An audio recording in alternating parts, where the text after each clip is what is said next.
Hi everyone, welcome back. ನೀವು ನೋಡ್ತಾ ಇದ್ದೀರಾ ಇಂಟೆಲಿಜೆಂಟ್ ಗುರು ಯೂಟ್ಯೂಬ್ ಚಾನಲ್. ಯುವನಿಧಿ ಯೋಜನೆ ಅಪ್ಡೇಟ್ಗೆ ಸ್ವಾಗತ ಸುಸ್ವಾಗತ.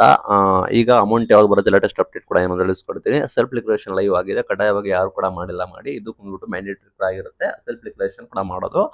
ನಂತರ ಅಮೌಂಟ್ ಬಗ್ಗೆ ಬಂದ್ರೆ ನೀವು ಬರೋಬ್ಬರಿ 24 ಕಂತು ಅಮೌಂಟ್ ಪಡ್ಕೊಂಡಿದ್ರೆ ನಿಮಗೆ ಬರೋದಿಲ್ಲ ಅಂತ ಹೇಳಿ ಹೇಳ್ತಾ ಇದ್ದಾರೆ. ಬಿಕಾಸ್ ನಾವು ಹೇಳಿರೋದು 2 ವರ್ಷದವರೆಗೂ ನಿಮಗೆ ನಿರುದ್ಯೋಗ ಭತ್ಯೆ ಕೊಡ್ತೀವಿ ಅಂತ.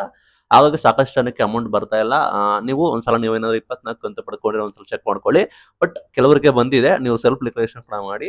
ಸಿಎಂ ಅವರು ಹೇಳ್ಬಿಟ್ಟಿದ್ದಾರೆ, ನೀವೇನಾದ್ರು ಟ್ರೈನಿಂಗ್ ತೆಗೆದುಕೊಳ್ತಿದ್ರೆ, ಲೈಕ್ ನೀವೇನಾದ್ರು ಟ್ರೈನಿಂಗ್ ತೆಗೆದುಕೊಳ್ತಾ ಇದ್ರೆ ನಿಮಗೆ ಅದೇ ರೀತಿ ನಿಲ್ಸೋದಿಲ್ಲ ನಾವು. ಅದು ಬಿಟ್ಟು ಉಳಿದವರಿಗೆ ಯಾರೆಲ್ಲ ಇದ್ದಾರೆ ಅವ್ರಿಗೆ ನಿಲ್ಲಿಸ್ತೀವಿ ಅಂತ ಕೂಡ ಹೇಳಿದ್ದಾರೆ. ಬಿಕಾಸ್ ಸರ್ಕಾರ ಬೊಕ್ಕಸ ಕಲೆ ಸರ್ಕಾರದ ಹತ್ರ ಹಣ ಇಲ್ಲ, ಆ ನಿಟ್ಟಿನಲ್ಲಿ ಅಮೌಂಟ್ ಅನ್ನ ಕೊಟ್ಟಿಲ್ಲ. ಪ್ಲಸ್ 24 ಕಂತು ಆಗಿಲ್ಲ ಅನ್ನೋರಿಗೆ ಕೂಡ ಕೆಲವರಿಗೆ ಕ್ರೆಡಿಟ್ ಕೂಡ ಆಗಿದೆ, ಇನ್ನು ಕೆಲವರಿಗೆ ಪೆಂಡಿಂಗ್ ಇದೆ. ಅದನ್ನ ನಾವು ಹಂತ ಹಂತವಾಗಿ ರಿಲೀಸ್ ಕೂಡ ಮಾಡ್ತೀವಿ ಅಂತ ಹೇಳಿ ಹೇಳ್ತಾ ಇದ್ದಾರೆ. ಈ ಸರ್ಕಾರಗಳನ್ನ ನಂಬಕ್ಕಾಗೋದಿಲ್ಲ. ಏನ್ ಮಾಡಿದ್ರು ಅಂದ್ರೆ ಲಾಸ್ಟ್ ಬಾರಿ ಗೃಹಲಕ್ಷ್ಮಿ ಯೋಜನೆ ಬಂದ್ಬಿಟ್ಟು 1 ತಿಂಗಳು ಹಣ ಬಂದ್ಬಿಟ್ಟು ಎಗರಿಸ್ಬಿಟ್ಟಿದ್ರು. 1 ತಿಂಗಳು ಕೊಟ್ಟಿಲ್ಲ. ಯಾಕೆ ಕೊಟ್ಟಿಲ್ಲ ಗೊತ್ತಾ? ಅದು ಲಾಸ್ಟ್ ಫೈನಾನ್ಷಿಯಲ್ ಇಯರ್ ಬರುತ್ತೆ, ಹಂಗೆ ಹಂಗೆ ಲೈಟ್ ಮಾಡ್ತಾ ಮಾಡ್ತಾ ಮಾಡ್ತಾ ಏಪ್ರಿಲ್ ಬಂತು, ನೆಕ್ಸ್ಟ್ ಫೈನಾನ್ಷಿಯಲ್ ಇಯರ್ ಬಂತು. ನೆಕ್ಸ್ಟ್ ಫೈನಾನ್ಷಿಯಲ್ ಇಯರ್ ಬಂದ್ರೆ ಲಾಸ್ಟ್ ಫೈನಾನ್ಷಿಯಲ್ ಇಯರ್ ಎಂಡ್ ಆಗುತ್ತೆ, ಅದನ್ನ ನಿಲ್ಲಿಸ್ಬಿಟ್ಟಿದ್ರು. ಈ ಸರ್ಕಾರದ ನಂಬಕ್ಕಾಗೋದಿಲ್ಲ. ಒಟ್ಟಾರೆ ನಾವು ರಿಲೀಸ್ ಮಾಡ್ತೀವಿ ಅಂತ ಹೇಳಿದ್ದಾರೆ. ಒಟ್ಟು ಕೆಲವರಿಗೆ ಕ್ರೆಡಿಟ್ ಕೂಡ ಆಗಿದೆ, ಬಟ್ ಕೆಲವರಿಗೆ ಇನ್ನೂ ಕೂಡ ಸಾಕಷ್ಟು ಪೆಂಡಿಂಗ್ ಇದೆ.